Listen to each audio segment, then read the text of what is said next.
My name is Dorian Kane, and I've always believed that when you love someone, you give without measuring. You show up. You provide. You protect. That was the way I was raised. My father used to say, a man doesn't count his coins when he's feeding his house. And I held on to that, even when I shouldn't have. So there I was, standing under the amber lights of a rooftop bar that probably cost more per square foot than most apartments in the city. String lights hung like fairy dust over the skyline. A live jazz band played in the corner, and servers moved like dancers, carrying silver trays of oysters, imported champagne, truffle canapes. It was a party for Camille's father, Gregory Moreau. His 70th birthday, a celebration of a man I had never liked, but had always respected, at least for the sake of my wife. No one introduced me as her husband that night. Not once. I was just Dorian. Not Mr. Kane, not Camille's partner, not the man who had renovated Gregory's country home and covered the last 5 Christmas vacations. Just Dorian. One waiter even mistook me for part of the staff, handed me an empty tray, and asked if I was covering table 9. I didn't even bother correcting him. I smiled and moved along. Everyone around me wore tailored suits and diamond earrings, their laughter rising above the band like arrogant perfume. I stood near the edge, looking out at the skyline, sipping sparkling water while Camille floated from table to table like a hostess, not a wife. Her dress was gold and backless. Her heels clicked with power. She didn't look at me once, not even when she gave a speech. She raised a glass and toasted her father with a dazzling smile, calling him a legend, a leader, the reason she was who she was. People clapped. Some even stood. Then she looked right at me for the first time that night and walked over. Her face was unreadable, cool, rehearsed. In her hand was a black leather folder. I knew what it was before she said a word. "You got this, right?" she said with a little smirk. I took the folder without hesitation, flipped it open. $12,048.83. Itemized. Every bottle of Dom Perignon, every imported Cuban cigar, every tower of foie gras. I could almost hear Gregory's laugh in the background, already moving on to the next toast. "Of course," I said calmly. And I meant it. I wasn't going to make a scene. That's not how I was built. I pulled out my black card and handed it to the waiter. It swiped without issue. Camille didn't even say thank you. She was already turning away before the receipt printed. I stood there, holding the little white paper in my hand, wondering when I had stopped being her husband and started being just her bank. The night carried on. I returned to my corner. I watched, listened, nodded politely when spoken to. I counted the number of people who knew my name, 0. I counted the number of people who saw me, maybe 2. I remember watching Camille walk over to a man near the bar. He was tall, well-groomed, in a burgundy velvet blazer. She touched his arm like they'd known each other for years. That was the moment that burned itself into my memory. The moment she came back, stood right in front of me, and said it without blinking. "You're boring. I want a divorce." Just like that. I didn't even react at first. I thought maybe it was a joke. The jazz band was still playing. Someone in the back was cheering. But her eyes didn't waver. They were stone cold. And then came the twist of the knife. "My boyfriend is driving me home." I looked past her. The man at the bar raised his glass in my direction, like we were old friends in on the same joke. My jaw clenched, but my voice never rose. I didn't ask why. I didn't beg. I didn't even flinch. Then Gregory walked over, champagne in hand, red in the face from laughter or liquor or both, and leaned in close. The music muffled behind him. His breath reeked of cigars and entitlement. "You were just a sponsor, son. Always have been," he said with a sneer, then patted me on the chest like I was some retired servant they were finally letting go. I nodded once, tucked the receipt into my jacket, and walked out. No drama, no outburst, just the sound of my shoes on marble and the cold lift doors closing behind me. But the silence inside me? That wasn't peace. That was the silence of something ancient and dangerous being buried for too long, finally waking up. I walked down the street as the night wind cut through my coat, and I kept thinking to myself, so this is how it ends. Not with a fight, not with a scream, with a bill and a laugh. I got into my car, adjusted the rearview mirror, and looked at myself. For a second, I almost didn't recognize the man staring back. I didn't look broken. I looked calm. Too calm. Exactly 1 hour later, my phone rang. I was back in my apartment, shoes off, coat folded neatly on the chair. The first ring, I ignored. I knew it was her. I could feel it. The second ring came faster. The third even faster than that. On the fourth, I answered. Camille's voice was shaky, urgent. Dorian. They froze the account. The payment didn't go through. The restaurant's calling it fraud. The police are here. They're asking questions. I didn't say a word. Just listened. They're threatening to press charges. My dad's losing it. The restaurant manager says the name on the bill doesn't match the account. What's going on? Dorian? Dorian. I finally spoke. Calm. Measured. You made your choice. And I ended the call. That was the moment it all turned. Not because I yelled. Not because I fought. But because for the first time in years, I didn't say yes. I didn't show up to save them. And that's when the panic began. When I first met Camille, I didn't see the trap. That's the honest truth. All I saw was a woman who carried herself like she had been born into a world I didn't belong in, but somehow still reached for me. I was at a tech conference when she walked into my life. She wasn't there for business. She was a guest of a friend, killing time before dinner.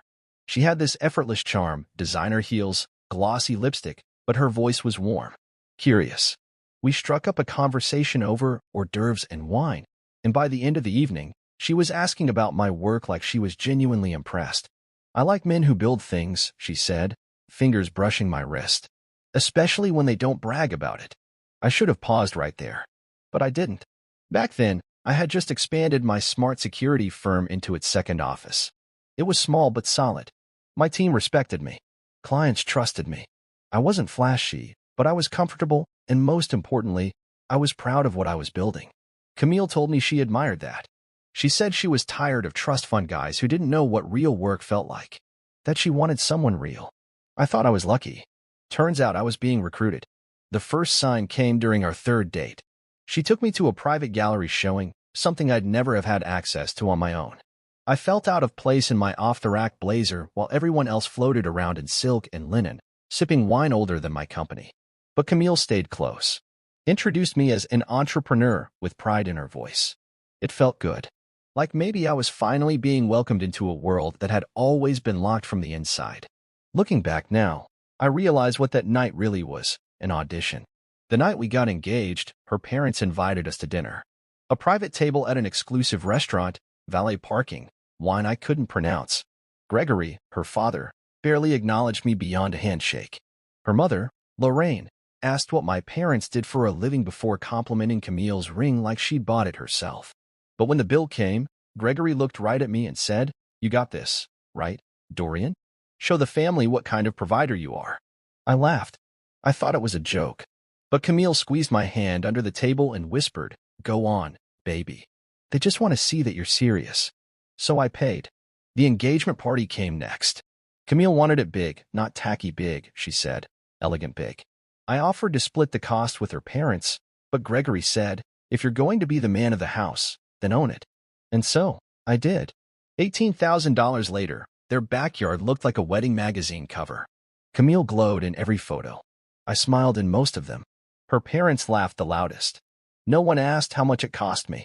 The wedding was more the same. Camille didn't want to use her savings. She said, "Let's keep that for emergencies. You're doing well anyway." I agreed.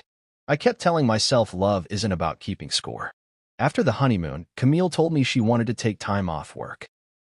"I need to figure out what really fulfills me," she said, lying across a couch she picked out from an overpriced showroom. My soul was tired. So she stopped working. Just like that. I told myself it was temporary, that she would find her footing. But instead of job hunting, she spent her days at yoga retreats, luxury salons, and charity luncheons. When I brought it up, she kissed me on the cheek and said, "You're doing so well, babe. I'm so proud of you. Let me just enjoy this phase, okay?" That's when Gregory started calling me a real man. "Providing for your wife so she can rest and discover herself? That's noble," he said, handing me a glass of scotch during one of his dinner parties. Most of these new age boys can't even pay their own bills. I swallowed the drink and the compliment, not realizing both were laced. I remember renovating their beach house, the one in Cape Cod. Gregory mentioned it casually over lunch, saying it had potential but needed modern security and a full upgrade. I offered to help, thinking it was just advice or a favor. Next thing I knew, Camille had scheduled a full walkthrough with my team. No contracts. No payments. Just an unspoken assumption that Dorian would take care of it. And I did. Tens of thousands of dollars in labor and materials, all paid from my pocket. When I asked Camille about it later, she said, "It's for family, babe. Don't be weird." Family. That word. It was thrown around like confetti, but never once stuck to me. I was always just outside the circle, close enough to fund the party, but not enough to belong in the photos. Gregory would toast to his legacy, Lorraine would gush about Camille's taste, and I'd be the one driving home alone because Camille wanted to stay the night and catch up with her cousins. And still, I stayed. I stayed because I believed marriage was supposed to be selfless. I stayed because I thought Camille was just lost, or growing, or overwhelmed by expectation. I told myself we'd get through it, that all couples go through phases. But the truth is, I didn't want to admit I had been played, because that's what it was. A slow, calculated setup. Camille had charm, yes. But more than that, she had vision. A cold, cunning vision. She saw my ambition, my integrity, my drive, and knew exactly how to turn them into an ATM. Her parents? They applauded every transaction. And I kept showing up with my card in hand, thinking love meant not saying no. But it wasn't love. It was a business arrangement I never signed up for. And the worst part? I didn't even realize I'd been drafted into their game until it was too late. The night before Gregory's birthday bash, Camille told me, "Let's make it perfect, okay? My dad deserves the best." I nodded, because I still believed that if I gave just a little more, maybe they'd see me. Really see me. They did see me. As the sponsor. Nothing more.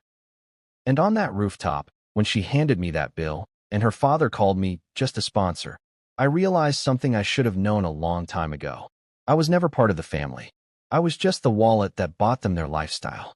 But what they didn't know, what none of them ever bothered to ask, was that I had been planning for a very different ending. And it was already underway. After the wedding glow faded and the photos were framed, life with Camille began to feel less like a partnership and more like a performance. And I wasn't the lead actor. I was the sponsor, the financier, the backstage crew tasked with keeping the lights on while she stood center stage. At first, I told myself it was just adjustment. Every marriage has a curve, right? But things changed fast. So fast, in fact, that by the third month, I realized Camille wasn't pretending anymore. She was revealing. Unfiltered, uninterrupted, and unapologetic. Mornings used to be soft. She'd curl into me, mumble something about dreams or breakfast, and we'd laugh about needing 5 more minutes in bed. That stopped almost overnight. She began sleeping in silk nightgowns she didn't wear for me. The scent of my cologne on her skin had been replaced by some designer perfume I couldn't pronounce, gifted by a friend from yoga. She took over the guest room under the excuse of needing space to meditate. Meditation quickly turned into locked doors and muffled video calls. I'd knock, and she'd snap, "Privacy, please," as if I were intruding in her hotel suite. Every day felt colder. She no longer asked about my work, didn't care about the new tech prototype I was building or the expansion I was negotiating. When I tried to share, she blinked slowly like she was waiting for me to finish so she could scroll her phone again. Her days were curated like she was running a lifestyle magazine. Pilates at 9, brunch with her girls at 11, browsing boutiques with Lorraine by 2, back home by 5, usually with shopping bags or flowers from a fan, as she jokingly called them. I didn't laugh. Not because I was jealous, because I was starting to see through her. Not a crack, not a flaw, a mirror. And what it reflected was chilling. There were nights I came home late from work to find her sprawled on the velvet couch, legs crossed, glass of wine in hand, laughing into her laptop. The moment she heard the door unlock, the lid would snap shut. Just like that. No explanation. No effort to make me feel like anything other than a ghost haunting his own home. One night I walked in and heard her say, "No, he's harmless. Think of him like a landlord who never checks the building." Then she laughed, one of those cold, airy laughs that used to charm me, but now just made my stomach twist. When I stepped into the room, she went silent, smiled like nothing happened, and asked if I'd picked up milk. That was Camille. Sweetness when she needed it, distance when she didn't. The house, once a place of warmth, became a glass cage. Beautiful, clean, loveless. Even the art on the walls started to mock me. Portraits of abstract faces looking the other way, never meeting my eyes. I had designed the place myself. I remembered how excited she'd been when we picked the marble for the kitchen island. Now she didn't cook. The stove stayed cold, the dining room pristine. We were living in a showroom, not a home. Her mother only made things worse. Lorraine visited every other week, breezing in like royalty. She'd kiss Camille on the cheek, glance at me with polite contempt, then start offering unsolicited suggestions about the energy of the home. "You should turn Dorian's office into a Pilates room," she once said, sipping rose before noon. "He can work from the garage. It's more masculine." Camille laughed and said, "That's not a bad idea." I stared at them both. Not one of them blinked. Another time, Lorraine saw me carrying groceries and remarked, "Well, at least you're useful in some way." No smile, just a nod like she was checking a box. I confronted Camille that night. I stood in the hallway, blocking the door as she tried to breeze past me in another silk robe. "Do you even like me anymore?" I asked. She didn't even flinch, just narrowed her eyes like I had asked her if she'd remembered to pay the gardener. "Relax," she said, tossing her hair. "You're stable. That's what you're here for." I felt the floor shift beneath me, but I stayed calm. That word, stable, like I was a bookshelf or a lamp, useful until upgraded. I wasn't a husband to her. I was a credit card with a pulse, a placeholder, the man who looked good enough on paper but boring enough not to matter. After that conversation, something snapped in me, not loudly, not all at once, quietly, like a wire tightening in the background. I stopped asking questions, stopped trying to touch her, stopped pretending this was a real marriage. She noticed, briefly. "You've been quiet lately," she said one morning while scrolling through her phone. "Is work stressful?" "No," I replied. "Everything's crystal clear." She smirked, satisfied. She thought I meant I had made peace with this life. She had no idea I was already planning my exit. You see, the thing about being used for your stability is that people assume you're harmless, that you'll just keep paying, keep nodding, keep showing up with your wallet open. But the truth is, the quiet ones are always underestimated, until they aren't. In the weeks that followed, I began keeping notes. Little things. Patterns. Calls she made. Receipts she forgot to hide. Passwords she left visible when she got too comfortable. I wasn't trying to catch her cheating. I already knew something was wrong. What I was doing was mapping a pattern, building the blueprint of a life I would one day burn down carefully, legally, without ever lifting my voice. The thing about being in a glass cage is this: you can see everything. And once you stop pretending you're part of the decor, you start noticing every flaw in the structure. The cracks were already forming, and I wasn't planning to fix them anymore. There's a moment, one moment, when everything clicks. Not in an explosive, screaming kind of way. Not in a way that makes the room spin or sends you running. No, it's worse than that. It's cold. Still. Like standing in a silent room after someone's just pulled the pin on a grenade. You don't hear the blast right away. You just know it's coming. And for me, that moment came on the night of Gregory Morrow's birthday. Camille had been planning it for weeks, maybe months. Every evening, she was on the phone with event planners, caterers, florists, and venues. She coordinated down to the color of the toothpicks. Literally.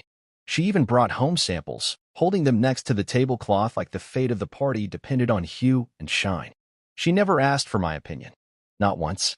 And I didn't offer. I learned my place. "It's my dad, not a garage party," she said with a roll of her eyes when I asked if we could do something simpler. "Luxury only." I just nodded. I already knew where this was going. The day arrived, and the rooftop bar they rented was a palace in the clouds. Everything screamed wealth. Fireworks were scheduled for 9 p.m. sharp. A jazz band played softly as guests arrived in black tie attire. The air reeked of perfume that cost more than most people's monthly salary. There were gold-rimmed glasses, custom name cards, lobster towers stacked like sculpture, and servers in white gloves silently gliding through the crowd. Gregory had arrived in a rented vintage Rolls-Royce, stepping out like royalty, grinning ear to ear as people lined up to kiss the ring or his wallet. Or both. I didn't even have a seat at the main table. That stung. I won't lie. My name was scribbled on a card 3 tables back, next to a couple of Gregory's distant cousins who hadn't seen Camille since she was in braces. They greeted me kindly, asked if I was still doing computer work. I smiled. Said yes. No point correcting people anymore. Camille was a vision that night, at least on the surface. Gold dress, flawless makeup, the calculated air of perfection. She GA. And maybe it did. She worked that room like a queen among subjects. Every smile looked rehearsed. Every laugh came out on cue. But when I looked closer, I could see it, the hollowness in her eyes. Like none of it mattered to her either. She just wanted to win. And I was just the man who paid for the trophy. When the main course was served, filet mignon with truffle butter and scalloped potatoes, I barely touched mine. I watched as Camille whispered to a man by the bar. Tall guy. Slick suit. He was out of place, too sharp, too bold in his body language. She touched his arm once. Laughed a little too loudly. I recognized the look. I'd seen it before. She used to give it to me. I didn't make a scene. I just sipped my water and waited. The band dimmed as dessert came. 3-tiered cake flown in from New York, each layer a different flavor, each slice served with gold-plated forks. Gregory stood up, raised a glass, and gave a speech about legacy and what it means to build something that lasts. Everyone clapped. He never mentioned me. Not once. Not as his son-in-law. Not as the man who helped pay for his last 2 property renovations. Not even as Dorian. I didn't exist. Then Camille took the mic. She thanked everyone for coming. She praised her father for his unmatched wisdom and generosity. She made people laugh. She even teared up a little at the end. A perfect performance. Then she walked over to me, slowly, like she was building to something, and placed a black leather folder in my lap. "You know what time it is," she said with a half laugh, her voice low so no one else could hear. "Time to pay, husband." I opened it. $12,000. In change. My name was on the invoice. My company's name, too. She had already added it to the catering records. There was no hesitation in her eyes. This was routine. I slid my card across the table without a word. The waiter returned with the receipt. I signed. She didn't even look at the total. And then, right then, while I was still holding the pin, she leaned in and whispered, "You're boring. I want a divorce." Just like that. I stared at her. I didn't react. Not visibly. But something in me shifted. Something old. Something sharp. She kept going. "You just don't excite me. I've been patient. But I need more." I wanted to laugh. I really did. Because I was the one who had been patient. I was the one who had watched this marriage rot from the inside while holding it up like some crumbling pillar, praying no one else noticed. But she said it like she was doing me a favor. I stayed quiet. Let her finish. Then she dropped the knife. "My boyfriend is driving me home." She said it so casually. Like she was letting me off the hook for an errand. She gestured toward the man at the bar, the same one she'd been giggling with earlier. He raised his glass, nodded at me. Mocking. Proud. I imagined the two of them laughing about it in the car ride over. Planning how she'd say it. What her facial expression would be. Whether I'd cry. And just when I thought the night couldn't get more surreal, Gregory walked over, clapped me on the shoulder, and leaned in. "You were just the sponsor, son," he said. "Always have been." There it was. The truth. He smiled and turned away before I could respond. But I didn't need to. Because in that moment, surrounded by fireworks, flutes of champagne, and applause, I found the quietest, coldest part of myself. And it wasn't broken. It was ready. I stood up, buttoned my jacket, and walked toward the elevator. No one followed. No one stopped me. I didn't say goodbye. I didn't raise my voice. I didn't even look back. But inside, I made a promise. They thought I was boring. Predictable. Safe. They were about to find out what happens when the man you underestimate the most finally stops playing along. And when I walked into that elevator and the doors closed behind me, I didn't feel like the loser of a scene. I felt like the beginning of a storm. They had no idea. But they would. Exactly 1 hour later. Exactly 1 hour. That's how long it took for the weight of their arrogance to catch up with them. I was back in my apartment by then, quiet space, dim lights, jazz humming from my speakers. I had poured myself a glass of bourbon, not out of celebration or anger, just routine. There was something calming about the stillness after chaos. The eye of the storm, maybe. My suit jacket hung over the arm of the chair. My shoes were lined by the door. I was sitting on the couch with the receipt still in my pocket, untouched. I hadn't even taken off my watch. I just sat there, not thinking, not planning. Just existing. Letting the silence settle around me like fresh snow. Then my phone rang. I didn't move. Just glanced at the screen. Camille. Ignored it. Rang again. Still her. Decline. Third call came not 10 seconds later. I almost laughed at the speed of it. For someone who had just declared she wanted a divorce and left with another man, she was calling like she'd forgotten her keys. The fourth time, I answered. Her voice was different. Gone was the cool, mocking tone from the rooftop. Now it was tight. Breathless. I could hear the panic riding on each syllable. Dorian, she said, like my name was suddenly urgent. You need to fix this. The restaurant, they froze the account. I leaned back against the cushion, letting her speak. I didn't say a word. They said the payment bounced. Something about fraud alerts. The staff locked the doors. They won't let anyone leave. They think we tried to run out on the bill. I stayed quiet.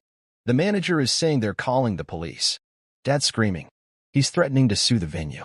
And they're saying your name's on the contract, but the card that paid doesn't match the records. What the hell is happening? Her voice cracked on that last sentence. It was satisfying. I won't lie. I finally spoke. Just one line. You made your choice. Then I hung up. She called back immediately, straight to voicemail. Then Gregory called. I let that one ring until it stopped. Then the boyfriend. His number wasn't saved, but I knew it was him. The message read, "Fix this, or I'll make sure everyone hears about what kind of coward you really are." That was the message that made me smile. They thought they were the puppeteers, pulling strings. What they didn't know, what they never once considered, was that the strings had been in my hands the entire time. See, what Camille didn't understand was that I had stopped being her stable man a long time ago. The moment I saw the shift, when her touch turned cold, her laughter came too easily with others, and her eyes always darted to the door, I started preparing. Quietly, carefully. A month before the party, I opened a holding trust in the name of my firm. Not in my name. Not tied to our joint accounts. Every major liquid asset I had, stocks, properties, even my car, was rerouted and retitled. Camille never noticed.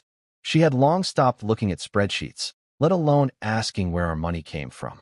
Then I rerouted the payment method linked to the credit card she used, the one she thought was our joint spending account. That card was no longer active.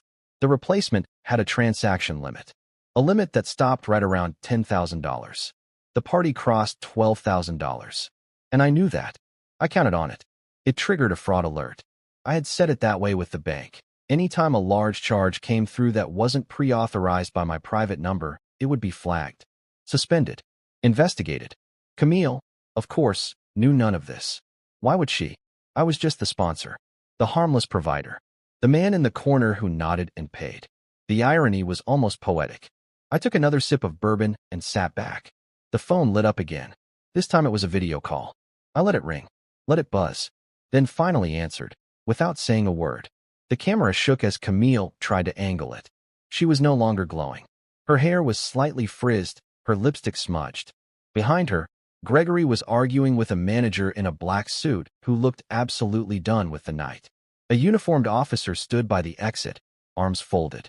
"Dorian," she said again, this time more desperate, "please, just call the bank. Tell them it's a mistake. Tell them you authorized it. We're being held here like criminals." I stared at the screen. "You are criminals," I said softly. "Just not in the way you think." Her face twisted. "What the hell does that mean?" "It means," I said, setting my glass down carefully, "this wasn't a mistake. This was the moment you all showed the world exactly who you are. I just let it happen." She blinked, confused, then furious. "You bastard," she spat. "You embarrassed us. You humiliated my father. You." I ended the call. I stood up, walked to the window, and looked out over the city. It was raining now, thin, cold streaks tracing down the glass. Somewhere out there, the rooftop party was crumbling. Their perfect night was collapsing in real time, and I wasn't doing a thing to stop it. That's the part they couldn't understand. They'd never met a man who could walk away without swinging back. They thought revenge was loud, explosive, something out of movies. But real revenge? The kind that cuts deepest? It's quiet. It's clean. It looks like peace. And the best part? It had only just begun. By the time Camille and her entourage were being questioned at that rooftop bar, the truth was already in motion. The headlines hadn't hit yet. The whispers hadn't started. But the real damage? That was already done weeks before the fireworks ever lit the sky. Because while Camille was out shopping and her father was puffing cigars paid for by the sponsor, I was in boardrooms, on calls, signing contracts they never even thought to ask about. Let me take you back to what they missed. About 6 weeks before Gregory's birthday, I finalized a deal that would change everything. My company, which Camille always referred to as that little tech thing, had just entered the big leagues. I'd merged with an international security conglomerate, one that had been quietly courting me for a year. They wanted what I had, Proprietary smart systems I designed from the ground up, software trusted by private banks, embassies, and high-net-worth clients. I didn't flash it around. I never wore my net worth like a trophy. I liked clean suits, modest cars, and silence. And they mistook all of that for weakness. So when Camille rolled her eyes every time I worked late, when she joked with her friends that I was always in the server dungeon, I smiled and let her talk. Because I wasn't just running my company, I was evolving it. And once the ink dried on the merger, I wasn't just a business owner anymore. I was a private tech consultant for governments, hedge funds, and elite networks across 3 continents. I became very, very wealthy. But the smartest move I made wasn't the deal itself. It was how I shielded it. Legally, everything went through a holding trust, K&T Solutions LLC, quietly named after my grandparents. It was listed as the owner of my new shares, my stake in the merger, and the rights to my tech. Camille wasn't part of it. Neither was her family. The prenup she once laughed about, calling it just paperwork, turned out to be more than enforceable. It was airtight, and I had followed it to the letter. I also withdrew from our joint accounts, not all at once, not enough to raise suspicion. Just slow movements. Strategic ones. By the time her father's birthday rolled around, those accounts were barely holding enough to cover the champagne. And that was intentional. I knew they'd hit a wall eventually. Camille, in her usual entitled rhythm, had scheduled automatic withdrawals from our joint card for the party venue, the cake, the catering, and more. I've been getting alerts on my phone for weeks. But I didn't stop her. Not yet. I let it pile up. Because I knew how she'd behave. She couldn't help herself. Her confidence had calcified into arrogance. She believed I'd cover the bill without blinking. She didn't even consider that I might let the train crash just to prove a point. That night on the rooftop, when she handed me that bill, so casually, so smugly, I knew exactly what would happen. I knew the card wouldn't clear. I knew the restaurant would trigger a security response. And I knew their family's name would be associated with an incident they couldn't erase. But the real damage didn't come from the money. It came from the footage. One of the waiters had a grudge. I don't know the full backstory, but apparently, Gregory had berated him in the kitchen before the party, called him useless, slapped a tray out of his hands. Camille, of course, laughed. "Don't take it personal," she said. "He's old school." Well, that waiter took it personal. He recorded the entire scene, Camille shoving the bill in my lap, her boring speech, the declaration about her boyfriend, Gregory's smug insult, and posted it on social media. Just a few seconds of video, but it spread like gasoline. Within a day, it had 2 million views. By the end of the week, local news stations were covering it as a viral meltdown. The sponsor husband, they called me. The man who paid for his own humiliation. I didn't say a word to the press. Didn't comment. Didn't react. I let the video speak. And the world did the rest. Camille's influencer image began to crack. Brands pulled out of her collaborations. Her social media went from glossy selfies to silence. She tried to delete the video. It was too late. The internet doesn't forget. But what really shook her was the financial freeze. The vendors began sending notices. The venue threatened legal action. The florist demanded full payment with interest. All charges were linked to her name because she used my card to book them, thinking it still held weight. It didn't. She sent me a voice message the day after the party. I listened to it once. "You humiliated me," she hissed. "You could have just said no. But you let it happen. You let us all fall." I didn't respond. I archived the message. Because the truth was, I didn't let them fall. They climbed up on a house of cards, and I simply walked away. A few days later, Camille showed up at my office. She wore black sunglasses even though it was cloudy. Her heels clicked across the marble floor like a metronome of fake confidence. My assistant looked at me with concern. I nodded. Let her in. She walked in like she still owned part of me. Like she thought she could smile and talk her way back into whatever piece of the empire she thought she deserved. "We can fix this," she said as soon as the door closed. "We just need to tell people we had a fight. That the video was taken out of context. That we're working through it." I let her speak. "We can say the boyfriend thing was a joke. That I was being dramatic.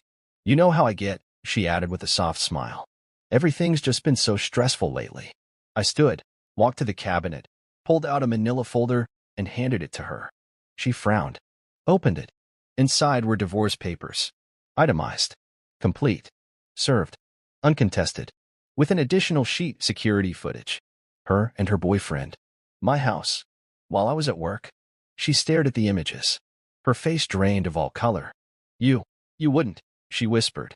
I didn't answer. Just walked back to my desk and sat. You ended this, I said calmly. I'm just finishing it. She tried to compose herself, placing the folder down carefully like she was still pretending this was a misunderstanding. But it wasn't. The woman who had once curated every aspect of her image, her marriage, her circle, now stood completely exposed. And all I had to do was stop protecting her. I didn't ruin her. She did that herself. I just made sure there was no way to edit it. Camille tried to recover. Of course she did. People like her always believe the collapse is temporary, that image can fix anything, that charm can erase consequences. But what she didn't realize was that her fall wasn't a stumble.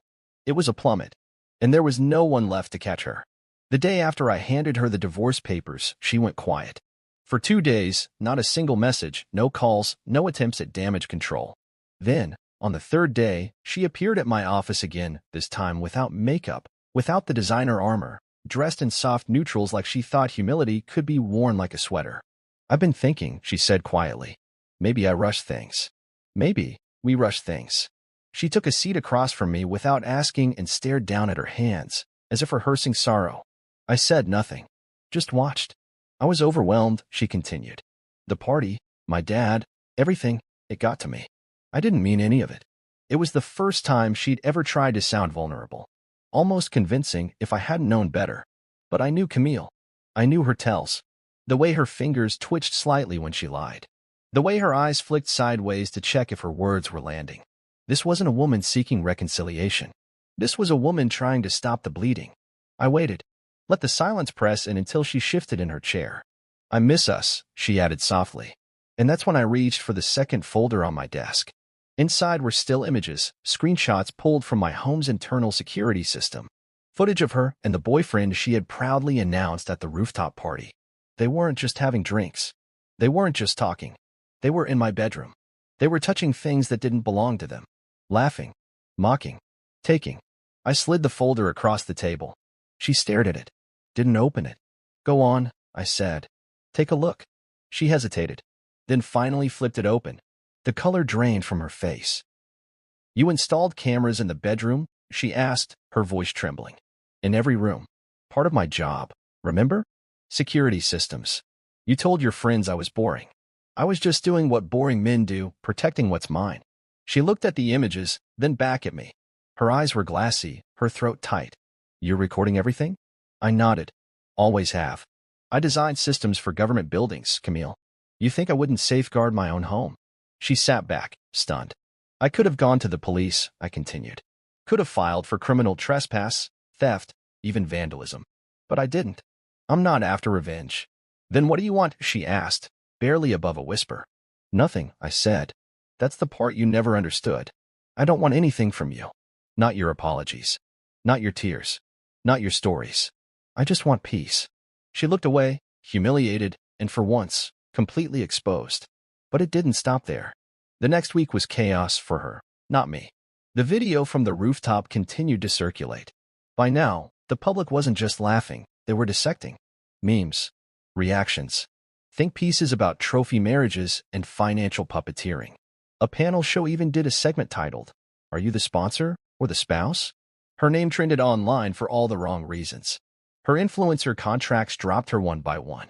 A luxury skincare brand quietly removed her photos from their site. A podcast she co-hosted took a sudden creative hiatus. The fashion house that once dressed her sent a legal letter requesting she stop tagging them in posts. Apparently, association with the sponsor scandal wasn't the branding they wanted. But the most brutal hit came from the person she thought would save her, Gregory. He called me furious. You're ruining our family, he snapped. You think this makes you a man? I could hear his breathing through the phone, thick with frustration and scotch. You're just a vendor with a grudge, he conned. I let him finish. Then I reminded him. Do you remember the investment I offered you 2 years ago? I asked calm as ever. The one Camille mocked? The one you said was beneath you? He went quiet. Well, your biggest rival didn't laugh, I said. They signed. And now, they're using my technology to outbid you in 6 regions. By the end of the quarter, your company will be obsolete. Gregory's silence turned to stammering. You gave our competition? No, I interrupted. I gave my clients what they needed. You were never my client. Just another man who mistook silence for submission. Then I hung up. I didn't have to leak anything. But fate did. Within days, an anonymous tip, one I had nothing to do with, was sent to a journalist known for corporate exposés. And that journalist began digging into Gregory's past contracts, his fake charitable donations, some accounting practices that didn't quite line up. The fallout was instant. An audit, a freeze on company assets, a warning issued by the board of directors. Stock prices dipped. Shareholders panicked. Meanwhile, I stayed quiet. Camille tried to save face. She posted a selfie with a long caption about healing, about finding strength in adversity. But the comments weren't kind. People remembered the rooftop video, the tone-deaf laugh, the moment she casually tossed her marriage like a worn purse. Even her boyfriend disappeared. He was never built for fallout. Once the money dried up and the cameras stopped flashing, he ghosted her. She tried messaging me, twice. Once to ask if we could talk. The second time to say she had nowhere to go. I didn't answer either. The last I heard, she moved into a rental outside the city. No help from Gregory, who had his own storm to weather. Lorraine, her mother, had been banned from 3 of her elite social clubs after the rooftop meltdown became public fodder. Apparently, her smugness was easier to swallow when she wasn't being mocked on television. I didn't lift a finger to cause any of this. All I did was walk away. That's the thing people don't realize. Sometimes, silence is the loudest revenge. You take back your power by refusing to give them any more of your peace, your presence, your resources. You take back your dignity by letting the truth be loud without needing to scream it. I didn't have to destroy them. They were always breaking. All I did was step out of the way and watch them fall.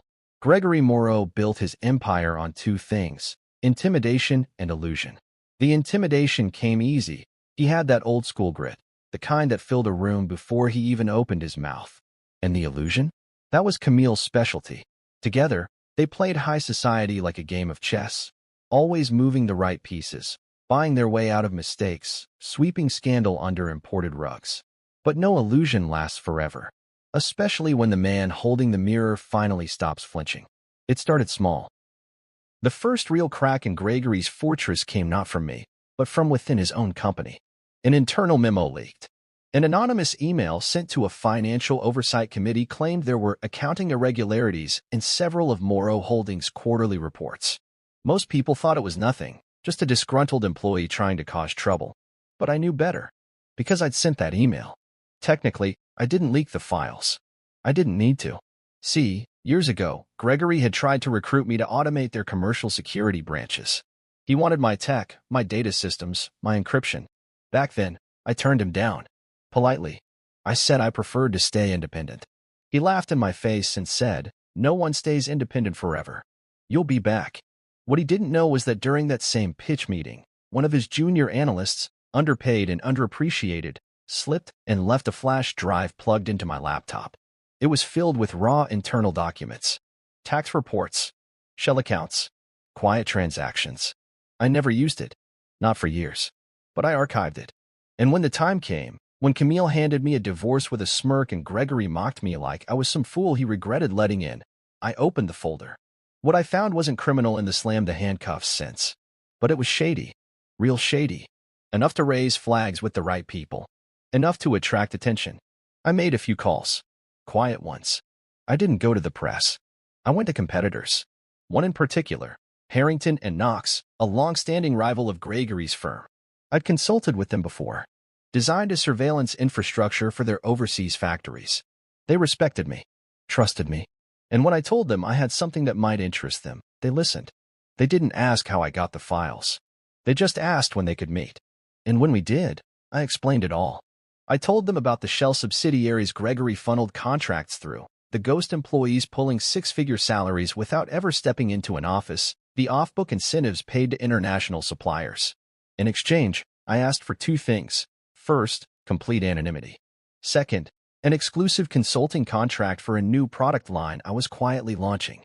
They agreed within the week. What followed was a slow bleed.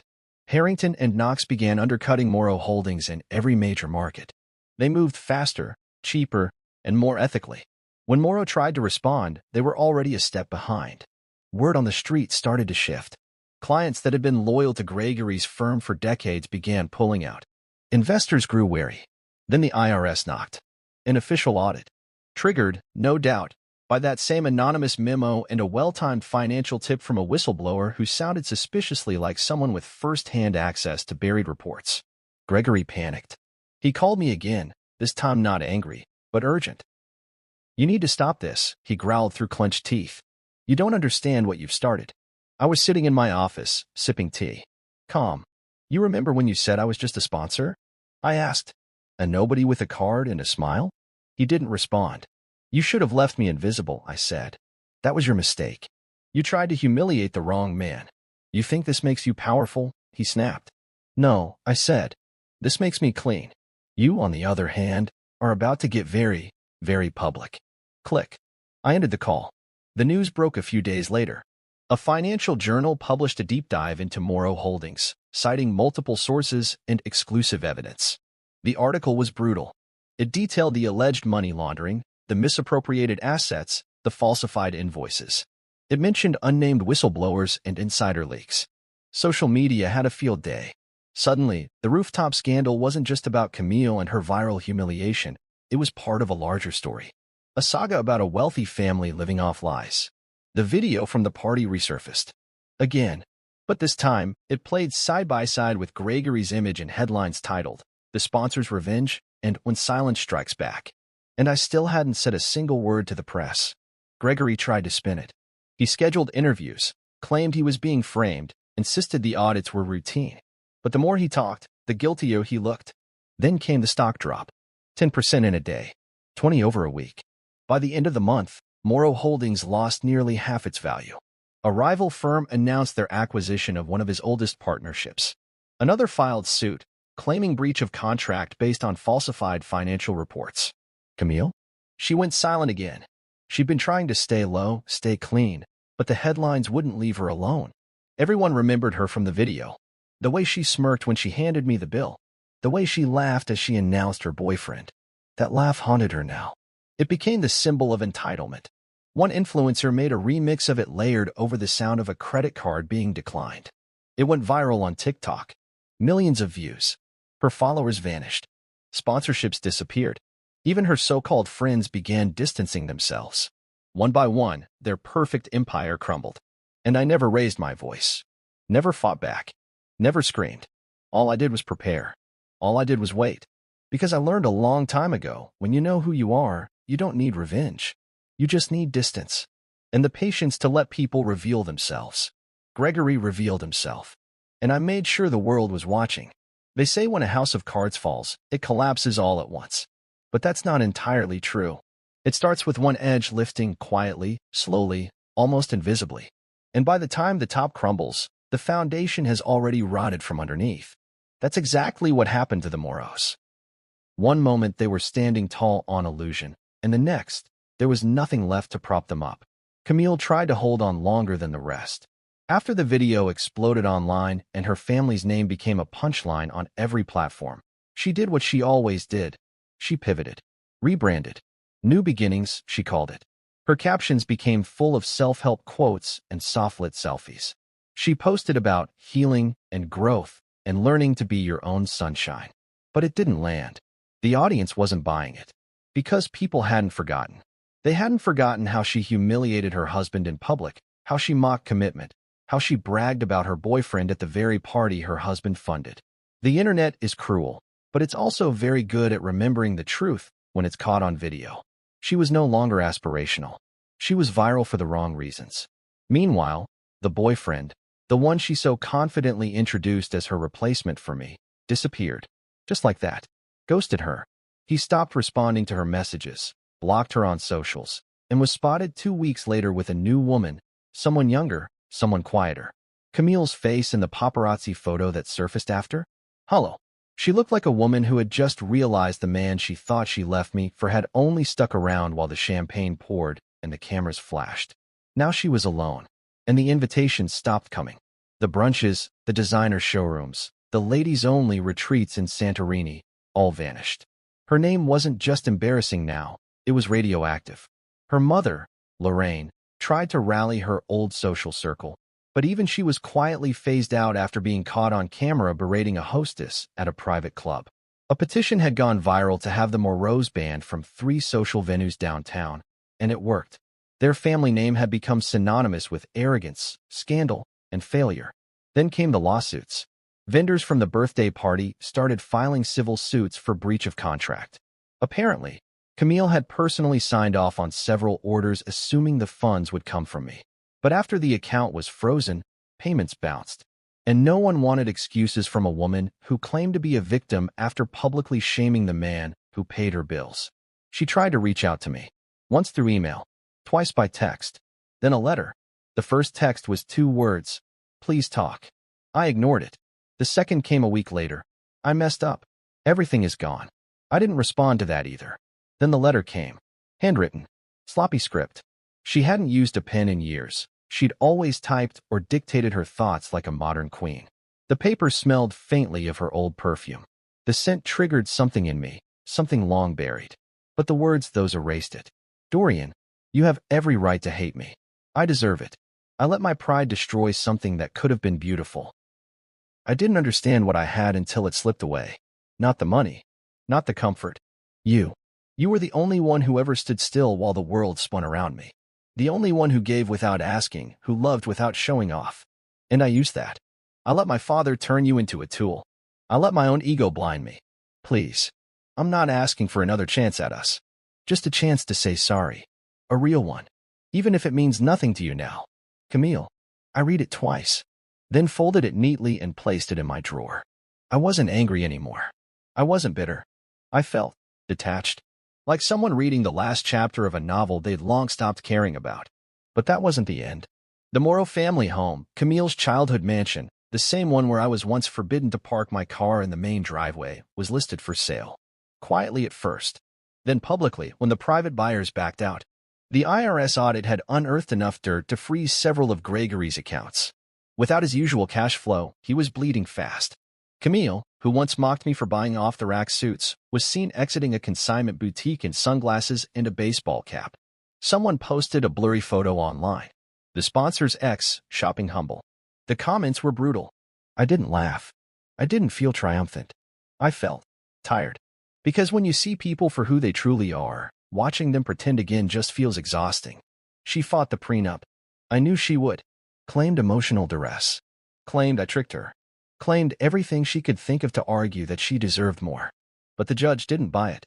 My lawyers were sharp, my documents tight, and the footage, the one from my home security system of her and her lover, was time-stamped and damning. She left the courtroom with nothing. No alimony. No settlement. Just her name. And even that wasn't worth much anymore.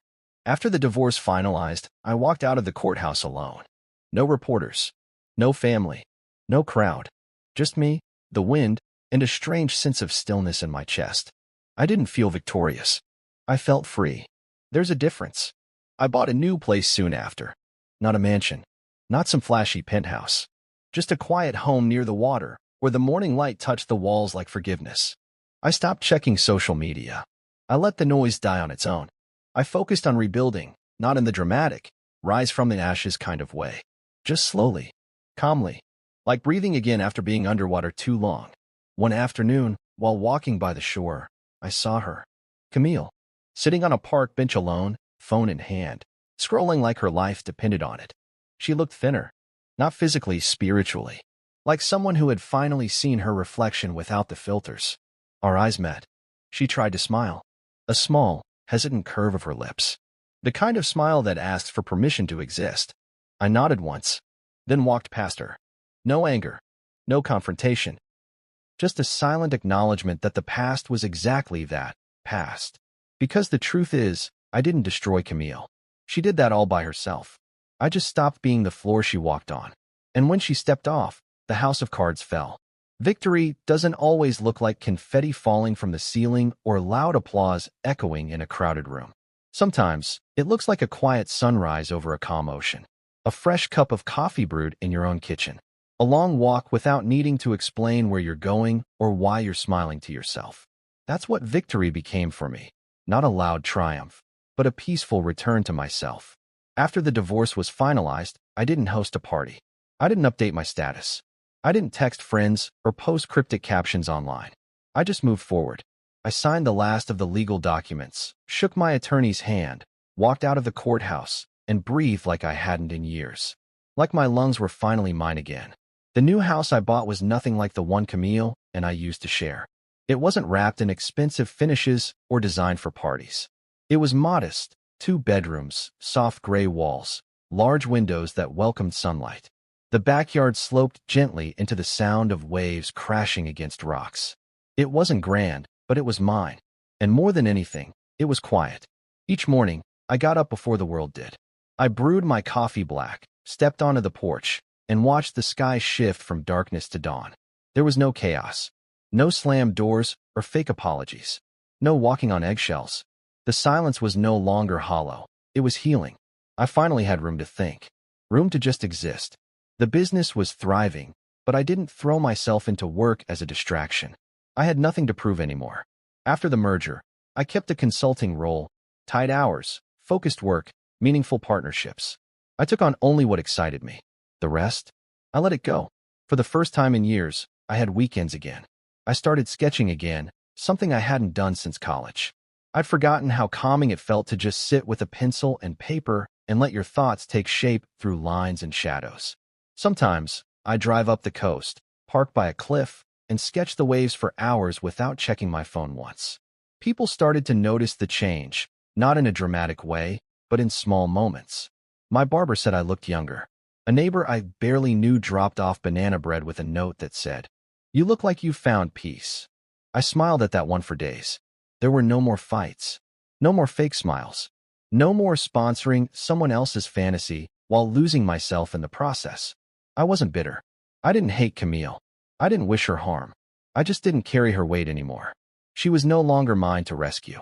Then came the day at the park. It had been months since I'd last seen her, that moment on the bench when I nodded and walked past. But one warm afternoon in early fall, I took a walk by the bay and noticed a familiar figure sitting under a tree, staring out at the water. It was her. Camille looked smaller somehow. Not physically, but in presence. The woman who once owned every room she walked into now sat curled into herself, wrapped in a beige coat, no makeup, hair tied back simply. She looked ordinary. Not in a pitiful way, just real. She saw me. This time, she didn't smile. She just nodded, slowly, humbly, and looked back at the water. I nodded back. No words. No need for them. And then I kept walking. Because closure isn't always a conversation. Sometimes, it's just a moment of mutual understanding that the book has closed, and no one's reaching to open it again. That night, I sat on my porch, sketchbook in hand, the sun setting in front of me. I drew the bay, the curve of the horizon, the way the light touched the water. And as I filled in the last shadow, I realized something. This was the life I had always wanted. Not the chaos, not the performance, just stillness, simplicity, truth. They call me boring. And maybe I was. But boring built peace. Boring paid off debts. Boring walked out of courtrooms with dignity and watched empires collapse from a distance without ever lifting a stone. Camille had her drama. Gregory had his empire. The world they built on my back collapsed, and I never had to scream. All I had to do was stop giving. Stop showing up to be used. Stop handing out stability to people who only valued it when they could spend it. And now? Now I live by the water. I eat when I'm hungry.